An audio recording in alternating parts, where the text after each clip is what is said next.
Everyone, I am Chirag. Welcome to the YouTube channel only concepts. आज अपने lecture number 4 cover करेंगे units and measurement का।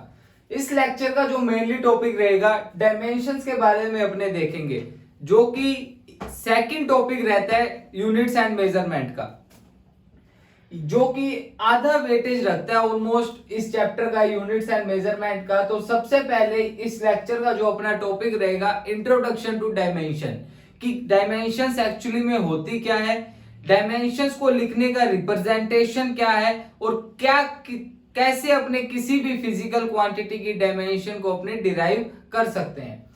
जो अपना सेकंड रहेगा इसका ही सब टॉपिक्स है ये दोनों, different type of constants and variables, कि कैसे किसी भी फिजिकल क्वांटिटी की डायमेंशन है या डायमेंशन नहीं है। अगर वो उसकी डायमेंशन नहीं है तो वो उस फिजिकल क्वांटिटी को अपने बोल देते हैं क्या this is physical quantity, dimension less है वो फिजिकल क्वांटिटी क्या है, डायमेंशन लेस है। जो अपना थर्ड टॉपिक रहेगा कि जो उन्होंने डायमेंशंस के बारे में स्टडी की है, डायमेंशनल एनालिसिस को देखा है, उसके कुछ यूटिलाइजेस को देखेंगे, एप्लीकेशन को देखेंगे कि अपने इन एप्लीकेशंस को कहां अप्लाई कर सकते हैं। तो सबसे पहले जो मैंने यहां लिखा हुआ है कि डायमेंशन होती क्या है, तो इस डेफिनेशन को आप देखना, the dimension of a physical quantities are the powers to which the fundamental quantities are raised to express the physical quantity. ये डेफिनेशन आपको समझ नहीं आएगी अभी, उससे पहले थ्योरेटिकल जाने से पहले अपने मैथमेटिकली देखेंगे तो ऑटोमेटिकली ये डेफिनेशन का मीनिंग आपको क्लियर हो जाएगा। तो सबसे पहले मैं आपको ये बता देता हूं कि फिजिकल क्वांटिटीज अपनों ने देखी थी टू टाइप्स की होती है, one is fundamental and second is derived. There are 7 fundamental quantity जो कि थी mass, length, time, temperature, electric current, luminous intensity और अमाउंट ऑफ सब्सटेंस। ये 7 अपनों ने फिजिकल फंडामेंटल क्वांटिटी देखी थी, और जो इन फंडामेंटल क्वांटिटी से बाकी जितनी भी क्वांटिटीज हैं उन्हें अपने क्या बोला था, डिराइव्ड फिजिकल क्वांटिटीज। तो इन्हीं 7 फंडामेंटल फिजिकल क्वांटिटीज की डायमेंशन को रिप्रेजेंट करने का एक तरीका है, वो अपने सबसे पहले देखेंगे। फिर देखेंगे कि डायमेंशन को कैसे अपने रिप्रेजेंट कर सकते हैं, और उसके बाद देखेंगे डायमेंशन होती क्या है, और उसके बाद देखेंगे कि एग्जांपल्स देखेंगे कि डायमेंशन कैसे क्वेश्चन बन सकता है डायमेंशन का। तो सबसे पहले अपने देखते हैं कि जो 7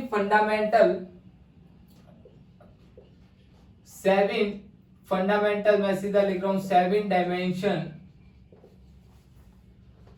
ऑफ वर्ड कौन कौन सी है। पहली है डायमेंशन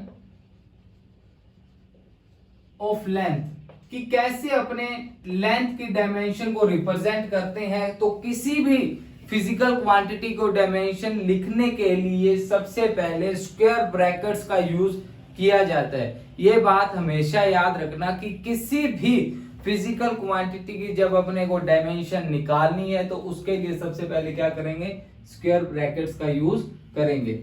जैसा कि डायमेंशन ऑफ लेंथ है तो लेंथ के लिए कैपिटल एल का यूज किया जाता है और स्क्वायर ब्रैकेट का यूज किया जाता है।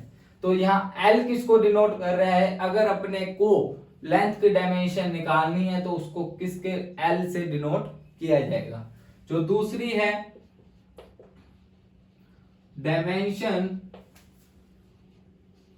ऑफ मास, मास की डायमेंशन को m से डिनोट किया जाएगा, कैपिटल M। थर्ड है डायमेंशन ऑफ टाइम, टाइम की डायमेंशन को कैपिटल T से डिनोट किया जाएगा और स्क्वायर ब्रैकेट में क्लोज किया जाएगा। फोर्थ है dimension of temperature,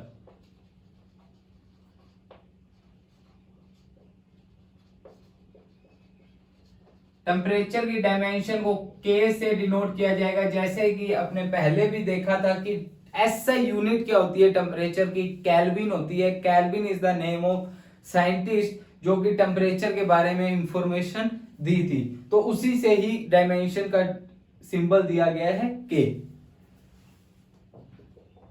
dimension of electric current, electric current की डायमेंशन को अपने एम्पियर से ए से करते हैं। तो तो ampere is the SI unit of electric current, तो इसका रिप्रेजेंटेशन सिंबल क्या है, कैपिटल ए और स्क्वायर ब्रैकेट में क्लोज। जो सिक्स्थ है dimension of, six fundamental quantity क्या थी अपनी, डायमेंशन ल्यूमिनस इंटेंसिटी, उसी की डायमेंशन देखते हैं, ल्यूमिनस इंटेंसिटी जिसकी एसआई यूनिट क्या होती है, कैंडेला, और कैंडेला को डिनोट किससे करते हैं, CD से, उसी से डायमेंशन का रिप्रेजेंटेशन है। जो 7 and last and final dimension of amount of substance, dimension of amount of substance क्या होगा, अमाउंट ऑफ सब्सटेंस की अपनों ने ऐसा यूनिट देखी थी, दैट इज मोल, और उसका जो सिंबल था MOL, उसी से ही डायमेंशन को देखते हैं। तो ये 7 की 7 फंडामेंटल क्वांटिटी की डायमेंशन को रिप्रेजेंट करने के सिंबल्स मैंने बता दिए, जो कि स्क्वायर ब्रैकेट में हमेशा क्लोज होंगे। तो अब देखते हैं कुछ एग्जांपल से ही देखेंगे कि डायमेंशन होती क्या है, इस डेफिनेशन का मीनिंग देखेंगे।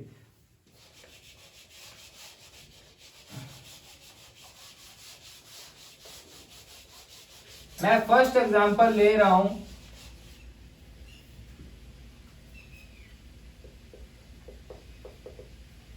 डायमेंशन ऑफ डेंसिटी कि अपने को बताना है डेंसिटी की डायमेंशन के बारे में। तो डेंसिटी का फॉर्मूला अपनों ने पढ़ा हुआ है क्या, density is equal to mass upon volume, mass upon volume जैसे कि फॉर्मूला पढ़ा हुआ है अपनों ने, और इसकी यूनिट क्या होती है, यूनिट निकालने के लिए मास केजी में, और वॉल्यूम अपनों ने देखा हुआ है length into breadth into height. तो length into breadth into height जब करेंगे LB इंटू H, तो केजी अपॉन में मीटर क्यूब, तो इसको क्या लिखेंगे, केजी मीटर -3। तो इसकी डायमेंशन क्या होगी, डेंसिटी की डायमेंशन ऑफ डेंसिटी, सबसे पहले स्क्वायर ब्रैकेट, फिर मैंने लगाया MLT। जो अपनों ने 7 डायमेंशंस के बारे में देखा था, 7 जो फंडामेंटल क्वांटिटी की डायमेंशन के बारे में देखा था, उसका जो मेनली होता है वो 3 का ही यूज होता है, क्योंकि ऑलमोस्ट सभी की सभी फिजिकल क्वांटिटी की डायमेंशंस को इन तीनों से डिराइव कर सकते हैं। जो ये M है, M डिनोट करता है यहां मास को, M डिनोट करता है मास को, L डिनोट करता है लेंथ को, और T डिनोट करता है टाइम को, जैसा कि पहले अपने देख चुके हैं। तो यहां देखेंगे कि MLT लिखा है और उस पे स्क्वायर ब्रैकेट्स लगाए हैं। किलोग्राम किसकी यूनिट होती है, मास की, तो M यहां क्या है, मास, तो इसका मतलब इसकी पावर 1। मीटर क्यूब, मीटर किसकी होती है, लेंथ की, तो इसका मतलब ये क्या हो जाएगा -3, और T इधर है नहीं, तो किसी की पावर अगर अपने 0 कर देते हैं तो उसका मतलब क्या होता है, 1। तो इससे अपने देखते हैं कि जो 1 -3 और 0 है, एक्चुअली में यही क्या है, डायमेंशंस है किसी भी फिजिकल क्वांटिटी की। ये सिर्फ MLT क्या है, एक रिप्रेजेंट करने का एक वे है, तरीका है, बट एक्चुअली में डायमेंशंस क्या है, डायमेंशन ऑफ डेंसिटी अपने को बताना है, तो क्या बोलेंगे, 1 इन मास, -3 इन लेंथ और 0 इन टाइम। तो these are the dimensions of a physical quantity. दूसरा एग्जांपल अपने लेते हैं एरिया। एरिया क्या पढ़ा हुआ है अपनों ने, लेंथ इंटू ब्रेथ, दोनों की यूनिट क्या होती है, मीटर इंटू मीटर, तो मीटर स्क्वायर। अगर मीटर स्क्वायर है, मीटर किसको डिनोट करता है, लेंथ को, तो डायमेंशन ऑफ एरिया अगर अपने को फाइंड करना है तो सबसे पहले MLT लिख लिया, ये रिप्रेजेंट करने का एक वे है। MLT लिखने के बाद क्या यहाँ M का कोई रोल है, नहीं है, तो इसकी पावर 0। क्या L का रोल है, हाँ है, तो इसकी पावर 2, और T का कोई रोल है, नहीं है, तो इसकी पावर 0। थर्ड है वॉल्यूम। वॉल्यूम क्या होता है? Volume is equal to length into breadth into height.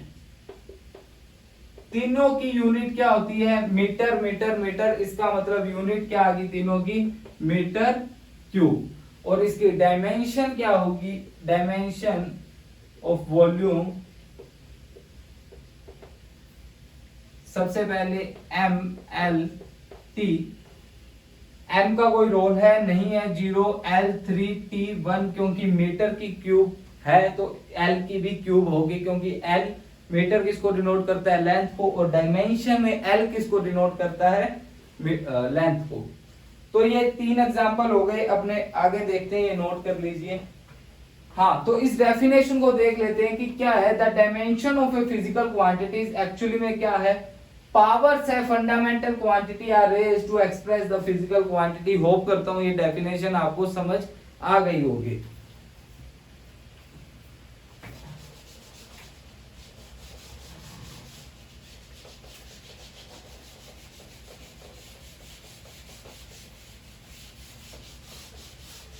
हाँ, तो जो नेक्स्ट एग्जांपल अपना रहेगा, नेक्स्ट एग्जांपल है स्पीड का। स्पीड अपनों ने देखा हुआ है, speed is equal to distance upon time. Distance की यूनिट क्या होती है? डिस्टेंस की यूनिट होती है मीटर, टाइम की होती है सेकंड। तो मैं इसे मीटर सेकंड इनवर्स लिख सकता हूं। हाँ, तो लिख सकते हैं। तो dimension of speed is equal to M L T. तो एम का कोई रोल है, मास का कोई भी रोल नहीं है, तो यहां कंफ्यूज मत होना स्मॉल एम और लार्ज एम में, क्योंकि ये स्मॉल एम ऐसा यूनिट है किसकी? लेंथ की। और यहाँ एम किसको डिनोट करता है? मास को डिनोट कर रहा है। तो एम 0, एल क्या है? यहाँ 1 है, और टी क्या है? -1 है। फिफ्थ एग्जांपल है अपना एक्सेलरेशन। एक्सेलरेशन सभी ने पढ़ा हुआ है ऑलरेडी। क्या? Change in velocity upon time. Velocity क्या पढ़ा हुआ है? वेलोसिटी अपनों ने देखा हुआ है मीटर सेकंड इनवर्स। जैसा कि इसमें देखा था metre second inverse, that is the speed, जो कि स्केलर है। वेलोसिटी क्या है? वेक्टर है, क्योंकि इसके अंदर डायरेक्शन आ जाती है, जो कि आपका 4th चैप्टर रहेगा स्केलर्स और वेक्टर्स के बारे में। तो टाइम क्या है? टाइम है सेकंड। तो इसकी डायमेंशंस को निकालो। Dimension of velocity acceleration, sorry, क्या आ जाएगी? M L T. तो डायमेंशन क्या आएगी इसकी? m है तो 0 नहीं है, मास का कोई भी रोल नहीं है। l है, हाँ 1, तो इसको अपने और करेंगे तो क्या आ जाएगा? मीटर सेकंड की पावर -2, तो t की पावर -2। सिक्स्थ जो अपना एग्जांपल रहेगा, सिक्स्थ मैं लेता हूं। आपने फोर्स के बारे में देखा होगा। फोर्स क्या होता है? Force is equal to mass into acceleration. Mass into acceleration. Mass kilogram, acceleration, acceleration अपनों ने अभी निकाला ही है, मीटर सेकंड की पावर -2। तो इसकी डायमेंशन क्या आ जाएगी? Dimension of force is equal to M L T. Dimension क्या आएगी फोर्स की? m क्या है? 1, l क्या है? 1, t -2। तो सिंपली अगर अपने को किसी भी फिजिकल क्वांटिटी का फॉर्मूला पता है और उसकी यूनिट पता है, तो डायमेंशन अपने इजीली निकाल सकते हैं। 7th एग्जांपल मैं लेता हूं, work. Work is equal to force into displacement.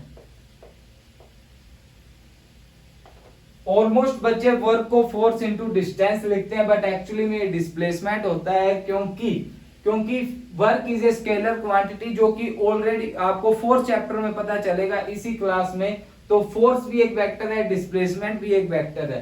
तो वर्क को डिस्टेंस ना लेते हुए डिस्प्लेसमेंट लेना है। फोर्स की एसआई यूनिट अपनों ने देख ली, क्या देख ली? सॉरी, यूनिट देख ली, क्या? किलोग्राम मीटर सेकंड की पावर -2। इनटू में डिस्प्लेसमेंट की क्या होती है, नॉर्मली है मीटर। तो जब इसकी डायमेंशन निकालेंगे, डायमेंशन ऑफ वर्क क्या आ जाएगा, सबसे पहले एम एल टी, एम क्या है यहाँ 1, मीटर क्या होगा, मीटर एक तो ये रहा और एक ये रहा, इसका मतलब 2, तो एल की पावर 2, और सेकंड किसको डिनोट करता है, टाइम को, तो इसकी पावर -2। नेक्स्ट अपने देखते हैं एनर्जी, एनर्जी सेम होता है वर्क के, इसकी भी यूनिट जूल होती है, इसकी भी जूल, तो एनर्जी की भी डायमेंशन क्या रहेगी, सेम ही रहेगी।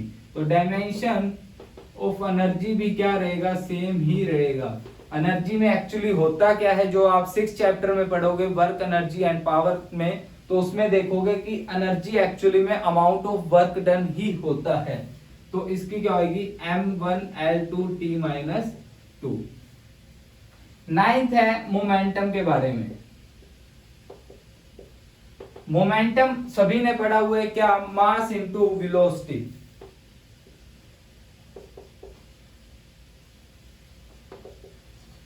मास का सभी ने केजी, वेलोसिटी का मीटर पर second.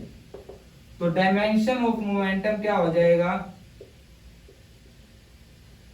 Dimension of momentum is equal to M L T. M क्या है यहाँ, केजी किसको डिनोट कर रहा है, मास को, तो एम किसको रिप्रेजेंट कर रहा है, मास को।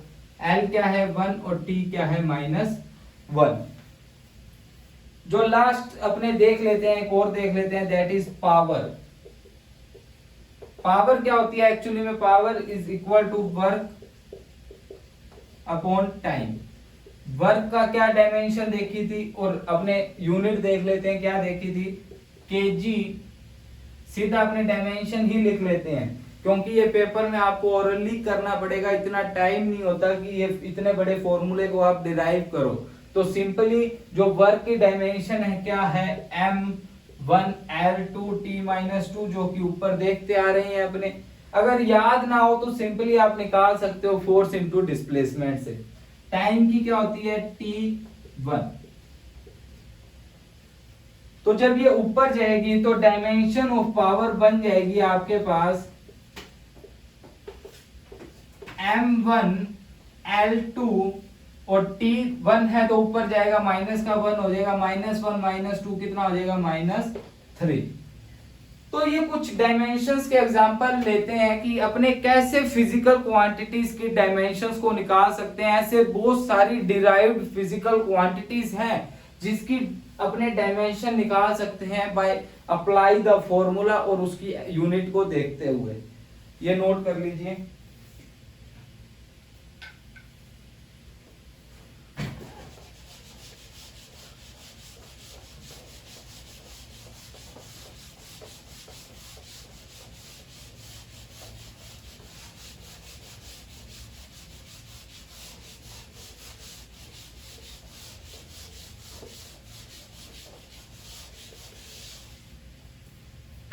तो जो मैंने जो सेकंड टॉपिक लिया था कि different types of variables and constant कौन कौन से होते हैं, कुछ उनके बारे में देख लेते हैं। टॉपिक का नाम क्या था, टॉपिक का नाम था different types of constants and variables. जैसे 2 टाइप्स के वेरिएबल्स होते हैं और 2 टाइप्स के कांस्टेंट्स होते हैं। कौन कौन से होते हैं वो देखते हैं अपने। पहला होता है डायमेंशन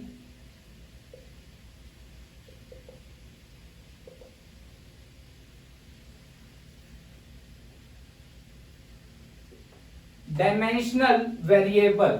डायमेंशनल वेरिएबल का मतलब क्या है, जिसके पास डायमेंशन भी है और उसकी वैल्यू क्या होती है, वेरिएबल होती है, चेंज होती रहती है। तो मैं क्या बोल देता हूं शॉर्ट में, मैं यहां लिख रहा हूं कि जिसके पास डायमेंशन भी है और उसकी वैल्यू क्या होती है, वेरिएबल होती है। इसका एग्जांपल क्या रहेगा, एग्जांपल रहेगा इसका एरिया। क्योंकि एरिया के पास डायमेंशन भी है, बहुत सारे इसके तो बहुत सारे एग्जांपल हो सकते हैं। एरिया के पास डायमेंशन भी और वैल्यू भी चेंज होती है, डेंसिटी, वॉल्यूम एक्सेट्रा। स्पीड भी बोल सकते हैं, मोमेंटम, फोर्स, एक्सेलरेशन, वेलोसिटी, ये सभी की सभी क्या है, डायमेंशनल वेरिएबल। दूसरा जो आता है डायमेंशन लेस वेरिएबल। हाँ, इसको ध्यान रखना क्योंकि इससे ये पूछ लेते हैं, name any one physical quantities which is dimension less variable. Dimension less variable, तो डायमेंशन लेस वेरिएबल में सबसे पहले अपने ये देख लेते हैं कि जिसके पास डायमेंशन नहीं होती, डायमेंशन नहीं होती और उसकी वैल्यू क्या होती है, वेरिएबल करती है। तो एग्जांपल क्या रहेगा, एग्जांपल रहेगा एंगल। एंगल का सर्कल के लिए फॉर्मूला क्या पढ़ा था, फर्स्ट लेक्चर सेकंड लेक्चर में पढ़ा था। क्या होता है, angle is equal to arc upon radius होता है, आर्क अपॉन रेडियस। आर्क मतलब लेंथ, लेंथ मतलब उसकी यूनिट क्या हुई, मीटर। रेडियस की भी यूनिट क्या होती है, मीटर। जब मीटर से मीटर कैंसिल आउट हो जाएगा तो इसका मतलब एंगल क्या है, एक डायमेंशन लेस है। तो इसकी मैं डायमेंशन लिखूं तो क्या लिखूंगा, m0 l0 t0। एक और क्वांटिटी होती है दैट इज स्ट्रेन। स्ट्रेन जो कि आप 9th 10th चैप्टर में पढ़ोगे, स्ट्रेन क्वांटिटी। स्ट्रेन में क्या होता है, स्ट्रेन का फॉर्मूला होता है change in velocity, change in length upon में ओरिजिनल लेंथ। क्या होती है स्ट्रेन, जो दूसरा एग्जांपल मैं इसका लेता हूं स्ट्रेन के बारे में। स्ट्रेन क्या होता है, चेंज इन लेंथ, जो कि 9th 10th में पढ़ोगे, आपने सुना नहीं होगा स्ट्रेन के बारे में। चेंज इन लेंथ अपॉन में ओरिजिनल लेंथ। तो चेंज इन लेंथ क्या आएगा, मीटर में ही आएगा। ओरिजिनल लेंथ भी क्या आएगा, मीटर में ही आएगा। जब मीटर से मीटर कैंसिल आउट हो जाएगा तो ये क्या बन जाएगी, एक डायमेंशन लेस क्वांटिटी बन जाएगी, m0 l0 t0। तीसरा जो होता है कांस्टेंट्स के बारे में अपने बात कर लेते हैं। थर्ड है डायमेंशन कांस्टेंट, कि कौन कौन से डायमेंशनल कांस्टेंट्स होते हैं। इसका मतलब क्या है, इसका मतलब है जिसके पास डायमेंशन है और उसकी वैल्यू क्या होती है, वेरिएबल होती है। ये दोनों चीजें होगी। ये इसका एग्जांपल मेनली जो आपने पढ़ा हुआ है that is gravitational constant. Gravitational constant क्या होता है, उसका formula F is equal to G m1 m2 by r square.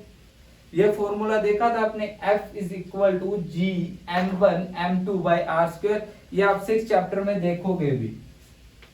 अब इसकी अपने डायमेंशन निकालते हैं। तो निकालनी किसकी है, ये कांस्टेंट तो है बट इसकी डायमेंशन है। तो इसको जब अपने करेंगे तो G इज इक्वल टू क्या आ जाएगा, F r square by m1 m2, where m1 and m2 are the masses of the two objects and r is the distance between the two points। तो इसको अपने देखते हैं कि g m1 m2 by r square, जो कि g की value अपने निकालते हैं। g की वैल्यू कैसे निकालेंगे, इसका मतलब अपने यूनिट निकाल लें, यूनिट से डायमेंशन आ जाएगी। तो सॉरी, ये इधर कांस्टेंट आएगा जिसकी वैल्यू क्या हो, कांस्टेंट हो। तो इसकी यूनिट क्या आएगी, यूनिट आएगी, यूनिट आप निकाल लेना। फोर्स की यूनिट क्या होती है, मैं निकाल ही देता हूं। फोर्स की यूनिट क्या होती है, मास into acceleration. Mass into acceleration का मतलब केजी, एक्सेलरेशन का मतलब मीटर सेकंड की पावर -2, आर स्क्वायर का मीटर स्क्वायर और इसका केजी स्क्वायर। इसको जब अपने आगे निकालेंगे तो केजी से केजी कैंसिल आउट, एक तो केजी -1, मीटर 3 और सेकंड -2। तो डायमेंशन क्या आ गई, डायमेंशन ऑफ जी इज सबसे पहले MLT, M क्या है यहाँ -1, L क्या है 3, T क्या है -2। अगर डायमेंशन निकालने को आ जाए G की तो आप इससे निकाल सकते हो। तो इससे अपने को यह पता चला कि कुछ फिजिकल क्वांटिटीज ऐसी भी होती है जिनके पास डायमेंशन तो होती है बट वो उनकी वैल्यू क्या रहती है, कांस्टेंट रहती है। फोर्थ आ जाएगा अपने पास डायमेंशन लेस कांस्टेंट। इसका मतलब क्या है, जिनके पास डायमेंशन नहीं होती और उनकी वैल्यू भी क्या रहती है, कांस्टेंट रहती है। तो इसका एग्जांपल मेनली है पाई, जो कि नॉर्मली अपने यूज करते हैं। तो ये कुछ चीजें हुई जो कि कांस्टेंट और वेरिएबल फिजिकल क्वांटिटीज के बारे में इंफॉर्मेशन देती है अपने को, कि डायमेंशनल वेरिएबल भी होते हैं, डायमेंशनलेस वेरिएबल भी होती है, डायमेंशनल कांस्टेंट भी होते हैं और डायमेंशनलेस कांस्टेंट भी होते हैं। जो अपना लास्ट एंड फाइनल टॉपिक है इस चैप्टर, इस लेक्चर का, ये नोट कर लीजिए पहले।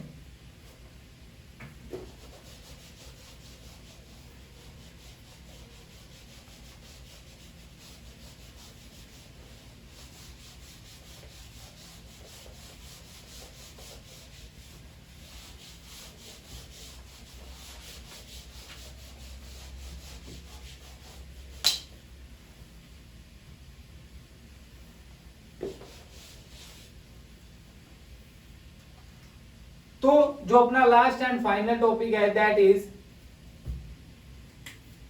Application of dimensional analysis. 3 type of application of dimensional analysis. तो फर्स्ट है कि डायमेंशनल एनालिसिस को अपने यूज क्यों करते हैं, तो इसका फर्स्ट है कि किसी भी फिजिकल क्वांटिटी को अगर एक सिस्टम ऑफ यूनिट से दूसरे सिस्टम ऑफ यूनिट्स में कन्वर्ट करना है देन अपने डायमेंशनल एनालिसिस को यूज करते हैं।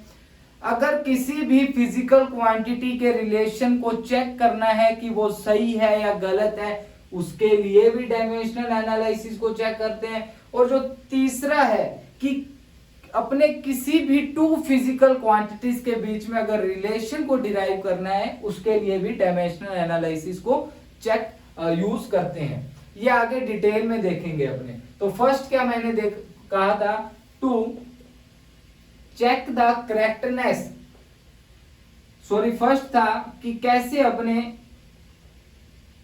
किसी भी फिजिकल क्वांटिटी को, any physical quantity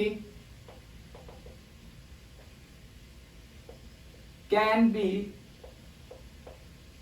converted from one system of unit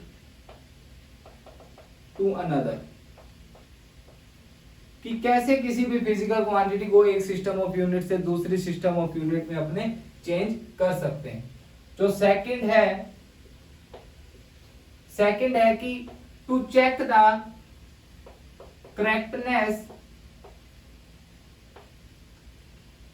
of any physical quantity relation, कि किसी फिजिकल क्वांटिटीज के रिलेशन को अपने कैसे चेक कर सकते हैं, इसकी मदद से अपने कर सकते हैं। To of any physical quantities relation. और थर्ड है कि to derive the relationship between 2 physical quantities. ये वैसे ही नॉलेज के लिए आपको याद रखना है, पेपर में इसका क्वेश्चन नहीं आता कि क्या क्या एप्लीकेशंस है डायमेंशनल एनालिसिस के। मेनली क्या आएगा, फिजिकल क्वांटिटीज के बाद दी होगी और उसकी यूनिट आपको पता होना चाहिए और उसकी डायमेंशंस को अपने निकाल देते हैं। तो ये लेक्चर अपना कंप्लीट होता है कि क्या डायमेंशंस क्या होती है, उसके कुछ एग्जांपल लिए और उसके बाद अपना टॉपिक था कि कैसे अपने application of dimensional analysis. Thank you for watching the video. Like, share and subscribe this video.